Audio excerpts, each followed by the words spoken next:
Hi, y'all.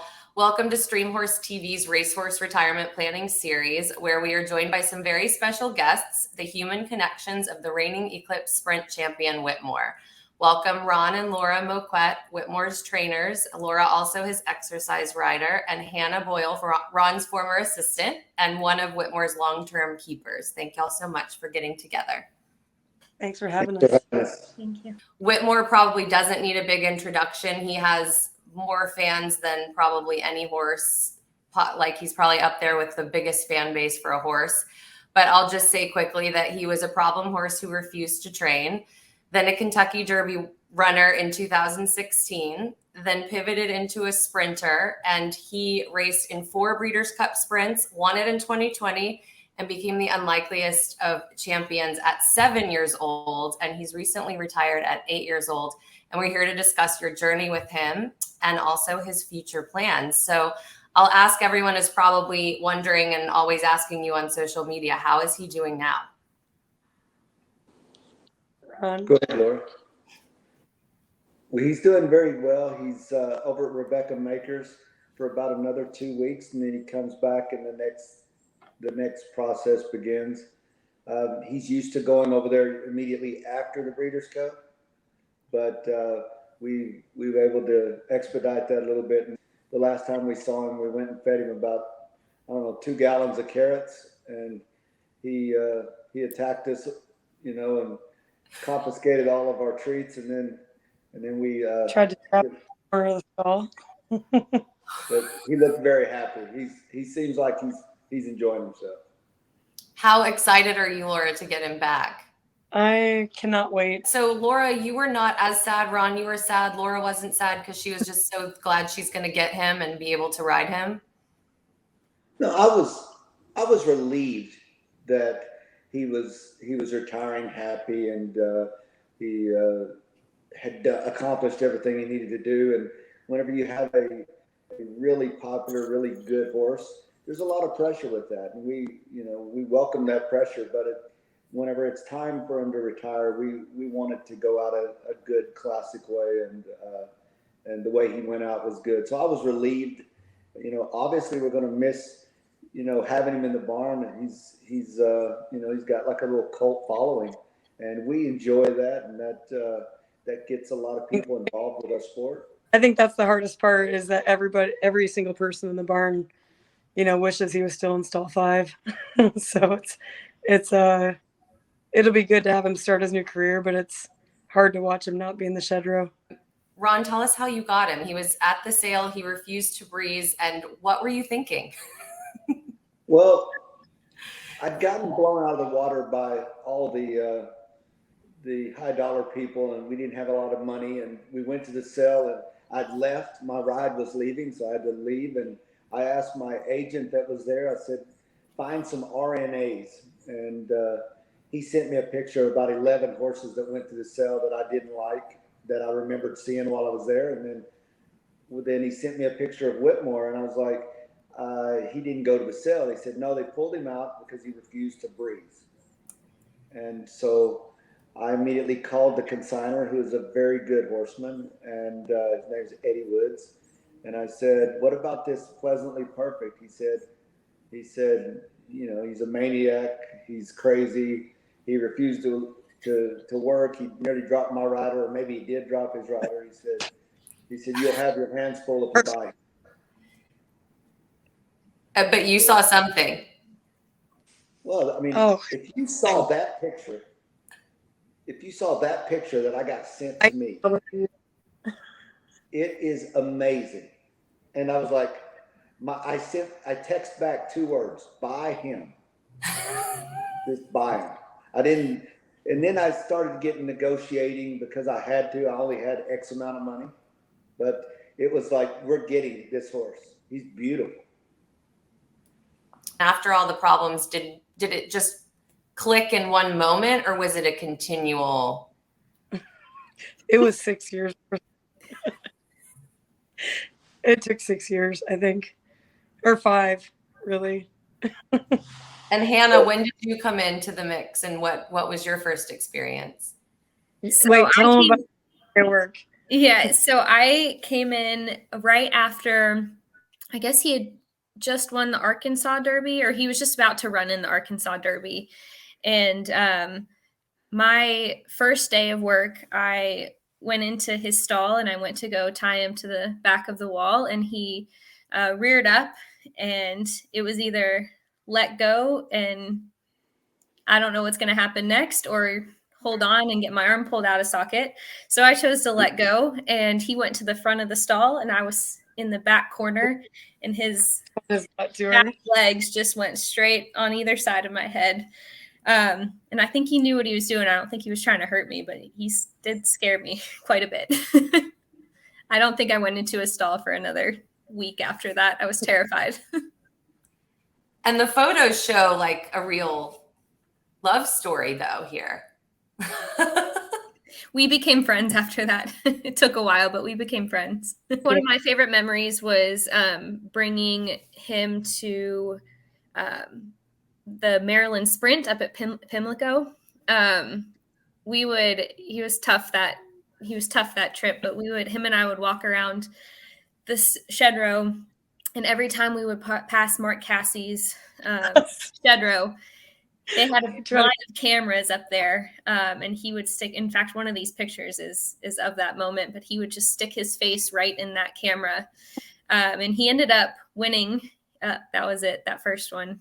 That was it. He would stick his face right in those cameras.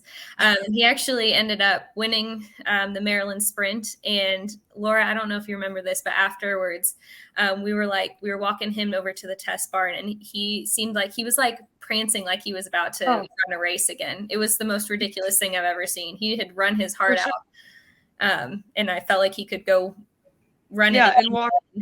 He's like, "Hey, Hannah, jump on. Let's go for a lap." Yeah, truly. I really thought that we might go for another lap around there. But he taught me a lot. Laura and him both taught me a lot. I don't think I would have been able to handle him had it not been for Laura teaching me how to. But he was. Do you remember when we were at Belmont? Or no, when we had to go from Belmont to Aqueduct? I do remember this. Only one of us could ride in the shuttle. So I had to drive the rental car on the Cross Island Expressway. I have no idea where I'm going. I'm trying to follow the van. They're going on back roads. They only allow one person in the van with the horses because of rules and regulations, whatever. So Hannah's stuck there with Whitmore, who is just beating the tar out of her for, 25 minutes till they get there. And then we had like 2 hours to kill. I called Ron. I'm like, "I'm sorry, we can't braid him. He's insane right now," which I emailed you one of those pictures, the wind picture from that. He like hit Hannah on top of the head during the paddock so hard that her mom called her on her phone. And that's when we coined the term "our wits end." So like Whitmore, like, because he pushes you past what you think you can tolerate. I think I even put classical music on in my pocket. I had I was trying anything. I had the Pandora classical music radio station in my pocket on the walk over. I was trying anything. It was constant negotiation. He's never done anything he didn't want to do. So our job with Laura is to make it his idea to run when we want him to, and so we had to do little things. He taught us training for the Derby that if you tell me to go out and work, I'm going to give you the middle finger and I'm not going to work. But if I want to work, he walked in during training hours without any help at all. It was because it was during training hours, and then race day, that's what you get. That's that photo there. Yeah. That's how he does it every single time. We school him before the race, and he walks right in like it's no big deal. But race day, when they tell him to go in, he's like, I don't think so. And that's how much more rewarding is it when he pulls off a really good race for y'all? Oh, it's awesome. World. Well, you want him to perform for him and for the connections and for the groom and the jock and everything. But whenever you realize it's in his mind that he's going to pass that horse or make that gap or whatever, it's going to happen. It's just stay out of his way because he's coming through. What was it like, Ron? I know you were ill and he was in training. What kind of impact did Whitmore have on your recovery, the fact that you still had him going? Oh, I mean, the big horse is what keeps any trainer alive. That's no matter what it is. I don't care if you're 25 and healthy or 85 and failing health. If you have the big horse, that's what keeps you alive. And to have him and to be, going through the apex of his career is a blessing, because it was definitely, I've got tons of reasons to fight through whatever adversity comes my way, but to have what you believe is one of the fastest horses in the world sitting in your barn, that's extra ammunition to come up and get to work. Yeah, I think the Carl Nafsker quote is something like you dream about it, you hear about it, you talk about it, and then one day you wake up and one of those is in your barn. Yeah. No, Carl's exactly right. He knows the feeling too. And I think that's a feeling that everyone deserves. If you're in this sport and you do right by animals, you deserve that feeling. But I'm telling you, it's addictive. You want to do it again. And, to have, the thing is I don't care how much they look like Whitmore, they act like Whitmore, they train. You got to have this. You got to have this. And it doesn't matter. That's why the kings and the princes and all this doesn't just win every race. It's because you can't find the ones with the heart until you've asked the question. Yeah, well said. And Laura, you're actually very unique in the sense that you sit on the racehorses, you ride the racehorses, but you also take them and get them to do things off the track. And so the fact that you ride the racehorses and the jumpers gives you quite a unique and special perspective here. And I know Whitmore, obviously, like the back of your hand, and he's been quoted as a horse who gives the middle finger. So with the whole idea of retraining, I'm in so much trouble. What do you even think it'll be like? I don't know. I've let him do whatever he wanted for 6 years, and now I have to try starting in December to get him to do what I want. And I don't know if it's going to work. We'll just have to see. He's going to have to really like it for him to even consider doing it. Hannah, what do you think he'll do when she shows him a jump? Oh, there's so many possibilities. I hope he just goes right over it. That's my hope. My guess is he jumps and kicks midair. He's pretty much all but confirmed for the makeover if you get in and he can get there, right? Yeah, we're gonna try it. I don't know what we're gonna do yet, but hopefully it's Hunters. He's just gonna be a little tough. So hopefully it's Hunters. I mean, I'm a lifelong eventer, so I have this dream after reading that he has no fatigue ever, that he could be like a cross-country monster, but I don't know.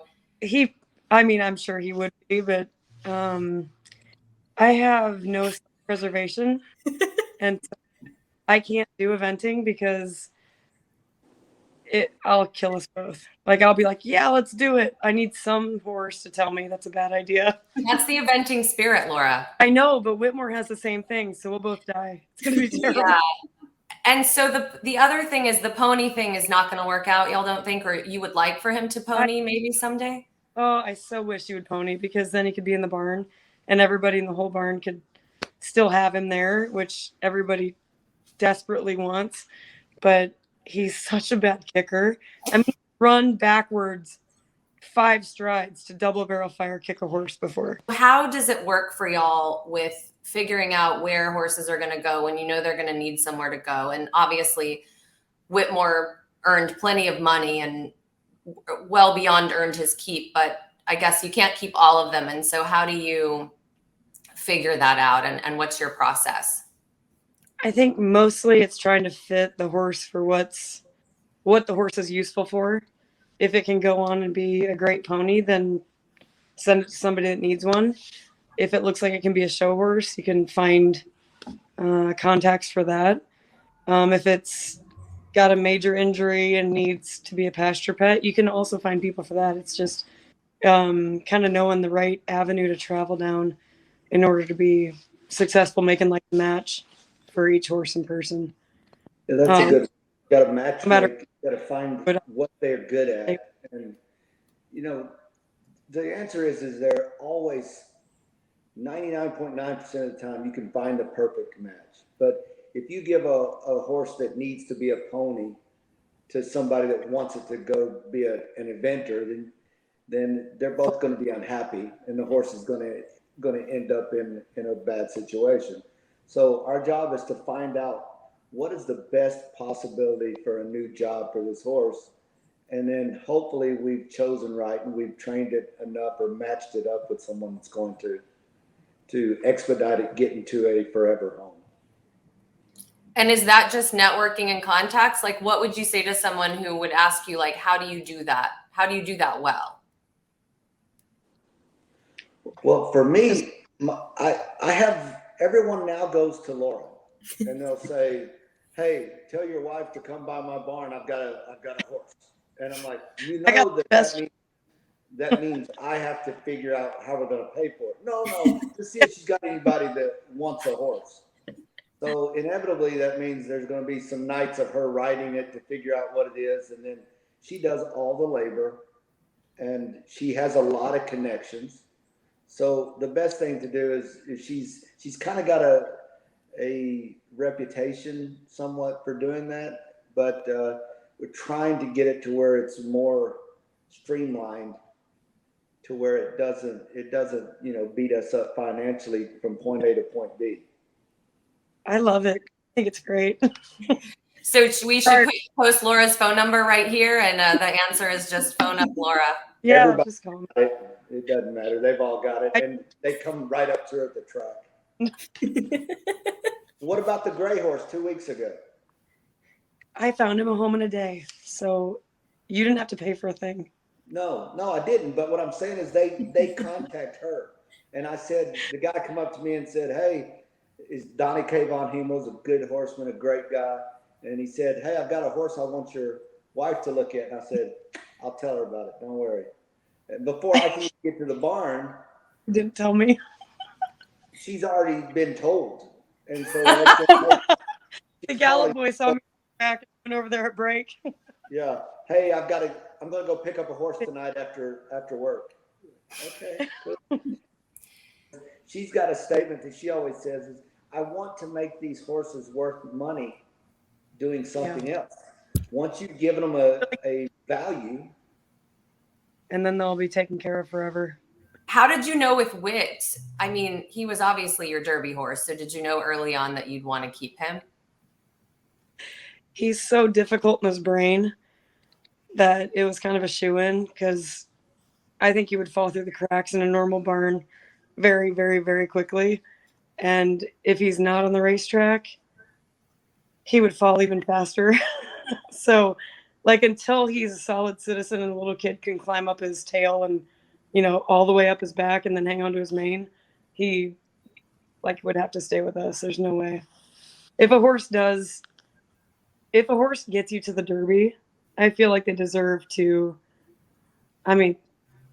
sky's the limit, whatever it takes. Like, they deserve to at least have somewhere to lay their head down at night, and the people that are the ones that are holding onto their tail, following them wherever they'll take you, they deserve to pay that back.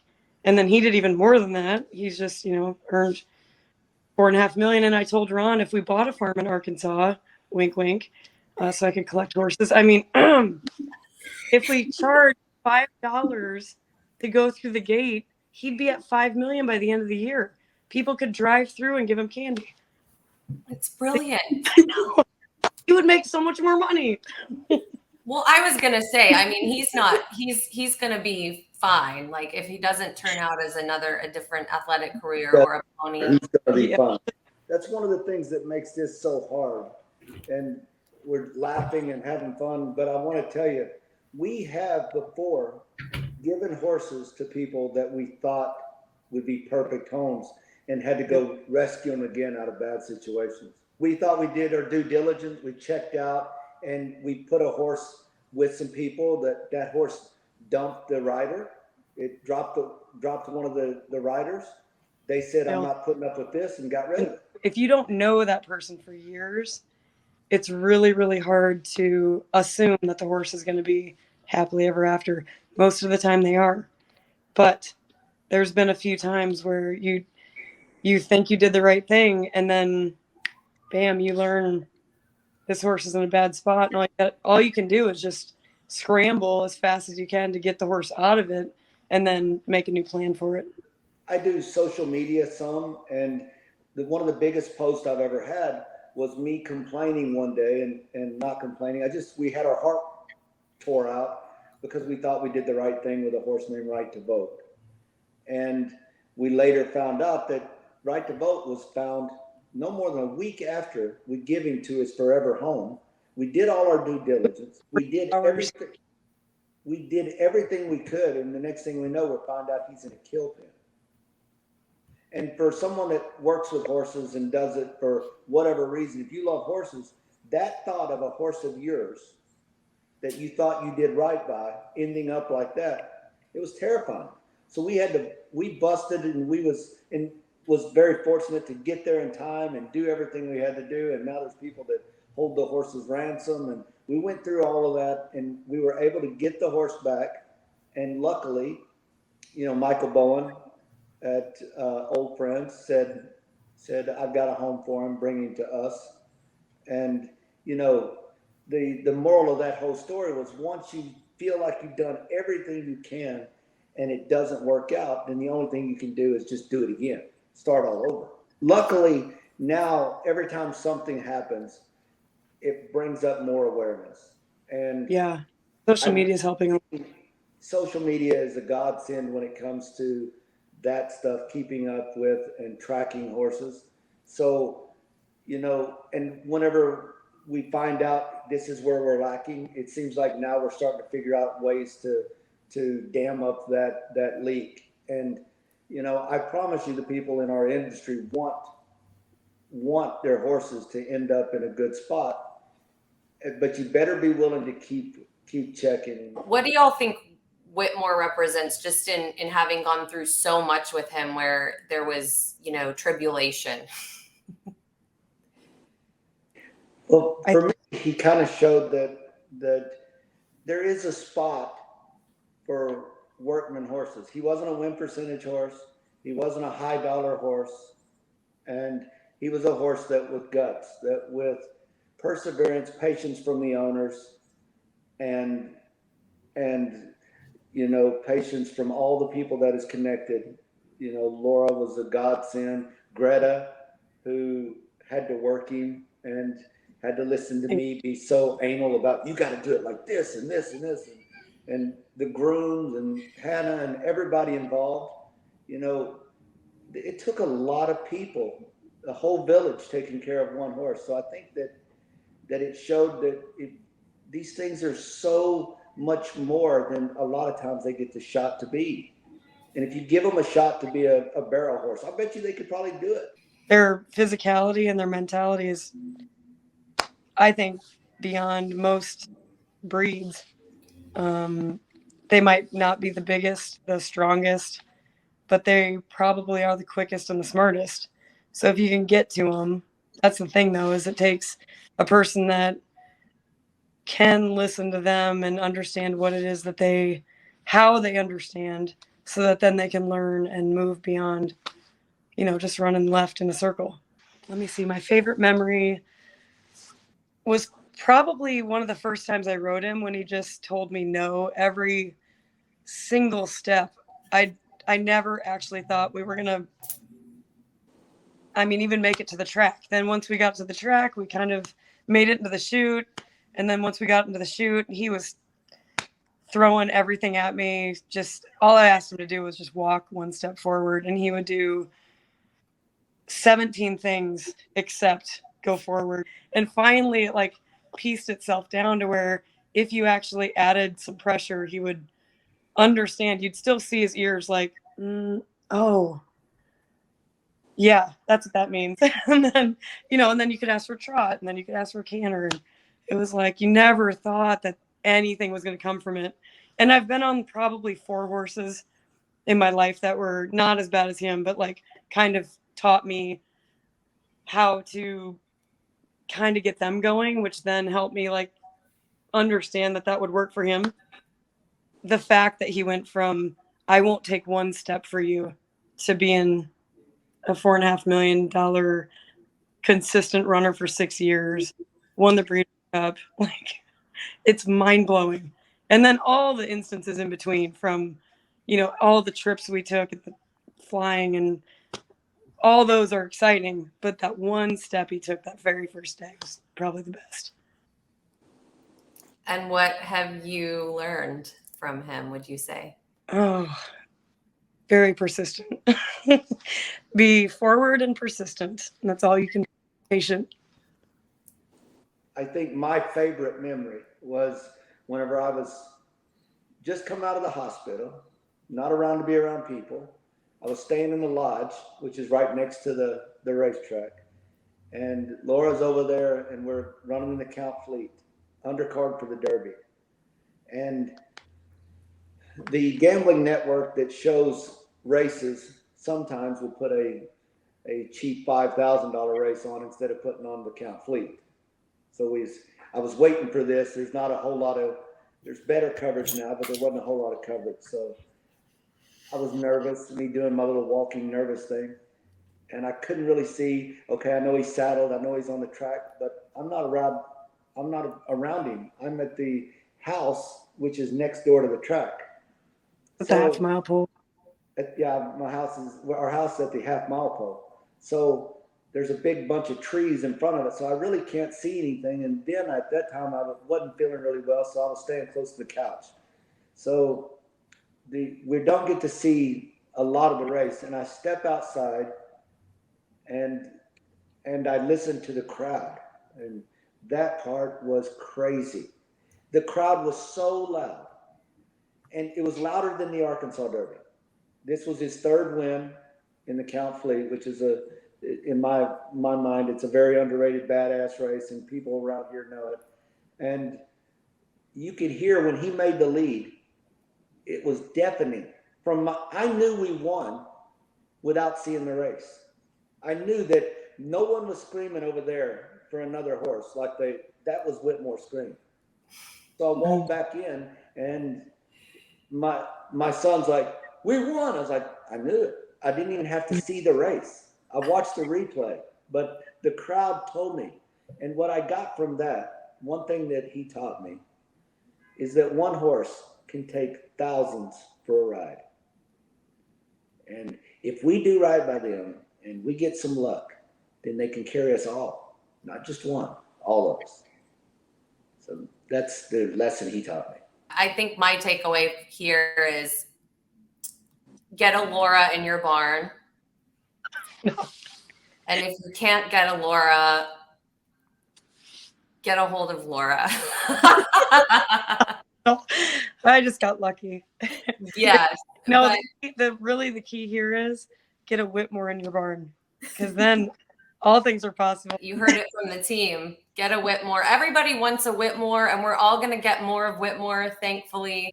March 19th, it's called Whitmore Day, and at Hot Springs, they changed our barn, which was named the Count Fleet, and they changed the barn name to Whitmore.